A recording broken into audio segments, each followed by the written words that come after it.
you awake? I thought I heard you get up.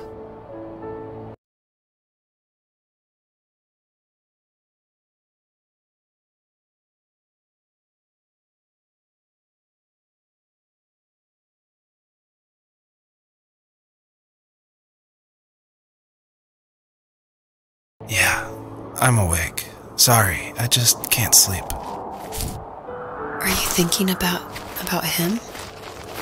Yeah, a bit. You should get back to sleep, my love. I'm fine. No, it's okay. What else is on your mind? I don't know, it seems weird, but I had one of the most vivid dreams of my life. I saw a fox on a snowy mountain, just looking confused and worried. Those eyes, I can't get those eyes out of my head. She was running in the windy snow, looking for something. Do you think it has to do with you and what's been going on? I don't know. It was just a dream, Rachel. They're not meant to make sense. A lot's happened the past couple days, that's all. Well, if you're not going to sleep anyway, you should tell me. I want to hear. All right.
So, not far from her home, she followed that path to something unexpected.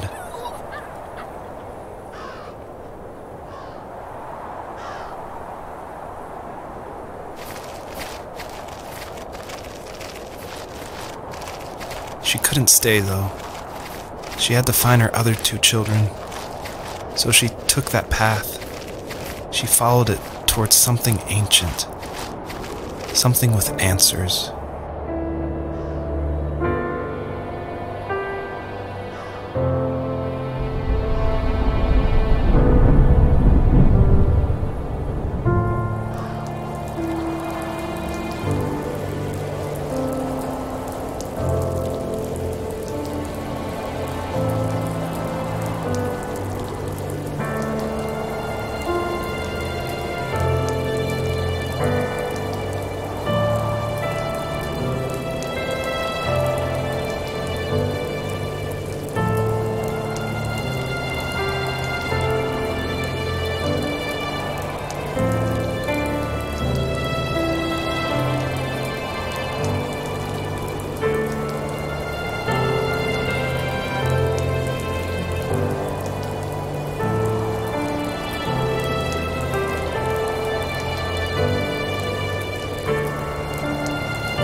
Fox looked high and low, searching for any sign of her cubs.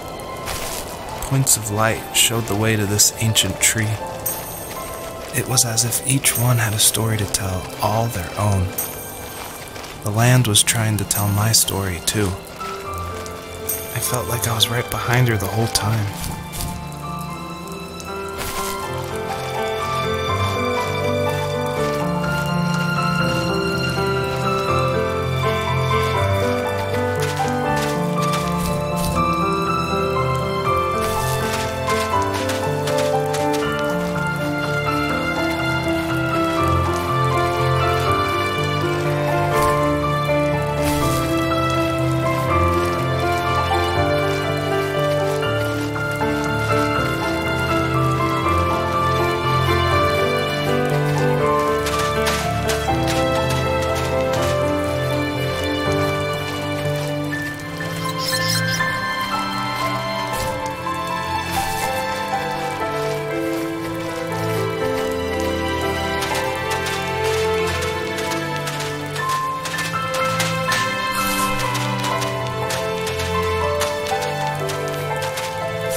Did you ever do show and tell in your class? Yeah, I think I only did it once, when I was in the 4th grade. You know how my life was around then. I wanted to show my class what helped pass the time and distracted me. So I brought a dozen paper cranes I had made. I think I told everyone how badly I wanted to be a bird and fly, embarrassingly enough. Don't be embarrassed. Every kid wants to fly. For me, it was another toy from my dad, a wooden boat. I remember guarding it so carefully in my hands as I walked into class. When I sat down, a group of boys immediately made fun of it. They asked which trash can I found it in, or why an ugly log was my favorite toy. When I got up, I didn't even want to tell them my dad had carved it. I said it was a joke gift my friend had given me. Kids can be so cruel. Some of them are. I shouldn't have let them get to me, but it did. It's amazing we bounced back at all.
Do you remember what my dad did for a living? Wasn't he like a lumberjack? That's one way of putting it. If wood was a canvas, then a carving knife was his paintbrush. Even after working a 50-hour week, even after his hands were more splinters than skin, he would bring home the nicest piece of Alaskan weeping cedar and make me toys. That wooden train was the first toy I can remember, and I loved it. I just knew from a young age I was going to be a lumberjack, like my father.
older I got, the more I withdrew. I asked myself, why talk to anybody anyway? Why bother when I'm happy by myself? I started drawing a lot, mostly animals I saw in the woods by my home. I then imagined designing my own hideouts with things like TVs and pantries full of chips and cookies. I think that idea of leaving home and drawing blueprints started my career. I found a lot of solace in that. I'm not surprised, but I did the same thing, you know? There's something special about having a place to call your own. And now look at us.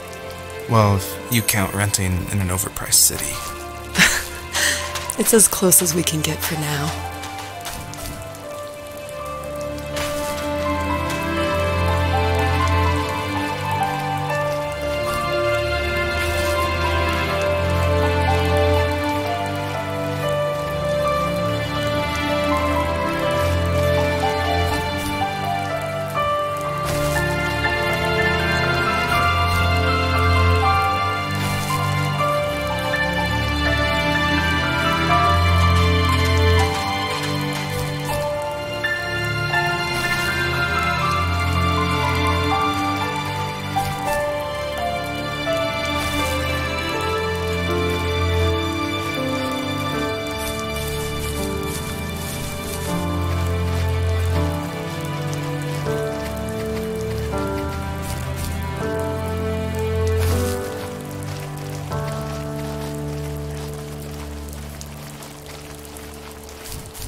My teenage years were full of sketching, angst, and trouble. I wasn't popular or unpopular. Maybe just forgettable. I guess that gave me a sense of freedom, so I hung out with crazy kids, doing crazy things, even though I mostly just watched the chaos ensue. We did it all. Put fireworks in mailboxes, hide roadkill in people's garages, break windows of the barber shop in Anchorage. My dad was furious, but he was so busy working he couldn't do much to stop me from going out. I think being an adult means there's no one to stop you making hard decisions. He had to make a living, and he couldn't be in two places at once. Yeah, I realize that now. But at the time, I was sure he was more interested in growing his business than what was going on with me.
He was working another late night, and my friends were over, saying how bored they were and how they had come all the way out to my house for nothing. One of them mentioned how that old, ugly beyond belief truck was still in the garage, and how we should take it for a spin. I was only 15, so I kind of fought it for a while. The next thing I knew, we were careening around the mountain path, rocks spitting onto the sides of the cliff, while my dad's cringeworthy bluegrass blared out the speakers. I drove while my friends were in the back of that yellow and purple truck, throwing beer bottles and trash at anything remotely interesting. Felt like I was soaring in the air with borrowed wings. But all good things have endings. A cop outside of Eagle River pulled us over after he saw us send a bottle rocket into someone's yard. What followed was a long night of talking to disappointed adults and feeling smaller than ever.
After he drove me home from the police station, I blew up at him, saying how I never wanted to be like him, how I was going to be someone and leave that hick icebox for good. He just looked forward at the road with tired eyes. I took out that bluegrass tape from the cassette deck and chucked it out the window. In my sage teenage wisdom, I thought I had proved the ultimate point, but my dad had a different idea. He slammed the brakes, slowly bowed his head while gripping the steering wheel, and finally looked at me. All he said, like it was a polite request, was, "Make this right." I sat there in silence, fuming, but I eventually got out and combed every square inch of the woods, muttering profanity after profanity. I found it 30 minutes later, near a small waterfall off the road.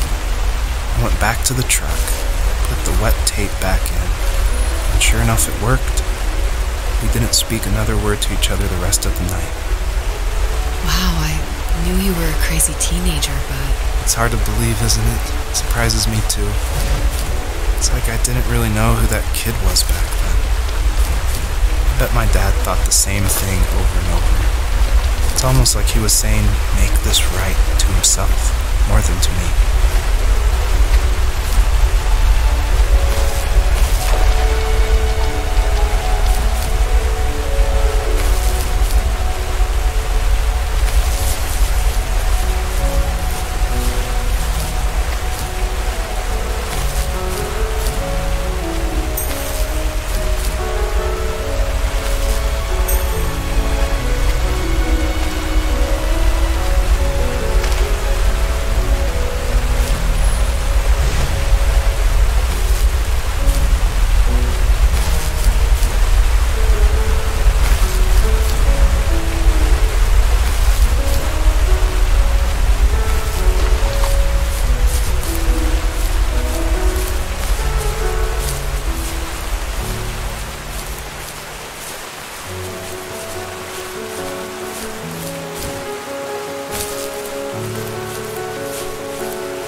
If there was some way I could take my love of drawing and turn it into a way of escape, nothing would make me happier. I wanted to create instead of tearing trees down. I wanted to move to the lower 48, not because I hated it there in Alaska, but I hated the idea of it. It's like all of that spite inside me had created this monster which followed me around my whole teenage years. I put so much energy into doing what others didn't expect of me. Why did I do that? There's one fact you're forgetting, though. If you didn't have that fire in you, we probably would have never met. You're absolutely right. Maybe the destination is all that matters in the end. But then why am I awake? Why am I seeing this fox go on her journey? And why can't I stop thinking about my dad?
our property, there were old abandoned pieces of a shed and car long left unused. I used to ask him all the time who those people were that left all this junk, and I'm sure he got so tired of hearing it that he made up some elaborate stories how a brown bear ate them and haunted the woods afterwards. What's funny is I think it made those people seem more real. Growing up thinking they were still hanging out like they couldn't say goodbye. I used to tell my friends how I could swear I saw spirits move near the water, and that always freaked them out.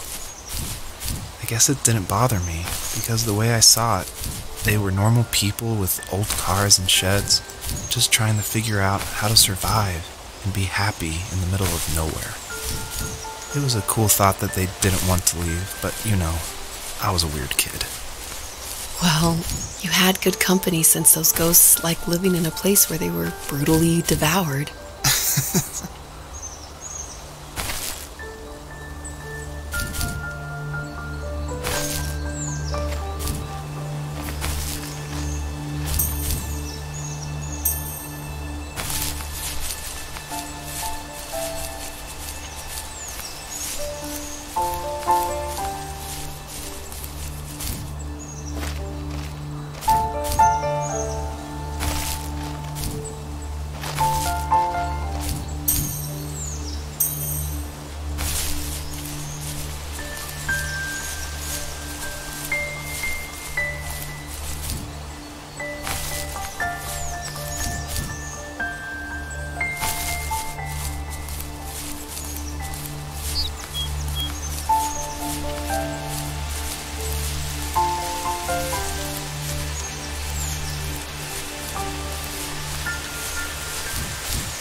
Even at my most distant, at the times when I detested him the most, he kept reaching out. For a year straight, he asked me every week when we were going camping. I thought he was just dense. Eventually, to shut him up, I agreed. We carried out the worn lawn chairs from the garage and set up a cinder block campfire at the site we'd always used behind the house. We walked down the mountain path, talking in the warm sunshine we only got a couple months of the year. Those 3 obsidian rocks shimmered alongside the shore, almost like sparklers pressed against a dark window. I'll never forget that wet stone on my feet, or how those massive mountains looked even bigger in the lake's reflection. I felt small, but grateful. As the sun set, my dad found something I hadn't seen for a long time. The tree where I'd made my first carving when I was 6. I hadn't even carved it. My dad had helped me, but I still called it my tree. Something about seeing my name there made me open up, and we talked about everything that night in that old camouflage tent. I told him how much I love sketching and design, and how it would be a dream to study